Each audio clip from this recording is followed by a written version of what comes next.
Arestado naman ang ikatlong most wanted ng Quezon City. Ang suspect na haharap sa kasong carnapping. Nasa frontline ng balitang yan si Ian Suyu. Sa video na to nakuha noong Lunes ng gabi, nagkukumpulan ng mga pulis sa labas ng isang gate sa Caloocan City.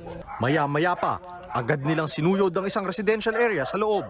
Huminto sila at kinatok ang isang kwarto at hinanap ang isang lalaki. Pero walang nagpaunlak sa kanila. Ilang minuto pa. Iwanan ka. Basta, liga. Sige po, sama na lang po Mag-usap tayo siya. dito. Pwede pong sumama na lang din dito. Ang tinutugis na lalaki nahaharap sa kasong carnapping. Kinilala siyang si alias Leo, 40 anyos. Sa bisa ng warrant of arrest, dinala ang lalaki sa Anonas Police Station. Ito po ay minanmanan po ng ating mga operatiba. So almost mga 2 week po na casing, surveillance, hanggang sa natuntog po siya ito, sa particularly nahuli po siya sa Caloocan. Ayon sa mga otoridad, matagal nang tinutugis ang suspect. Pangatlo si alias Leo sa listahan ng most wanted sa Quezon City. Dati na rin siyang nakulong sa paglabag sa Violence Against Women and Children Act. Base sa investigasyon, parte ng isang grupo na sangkot sa carnapping ang suspect. Modus nila ang magnakaw ng sasakyan sa Quezon City at ibenta ang mga parte nito sa iba't ibang lugar.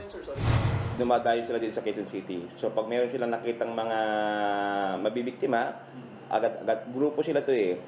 So agad-agad nilang itong tatakutin, sasakay sila sa motor at dadalhin nila yung motor, iiwan nila yung biktima. Tapos po ibebenta po nila ito per pira-piraso. So pyesa-pyesa po yan ang binabaktak po nila. Todo tanggi naman ng suspect sa reklamong carnapping.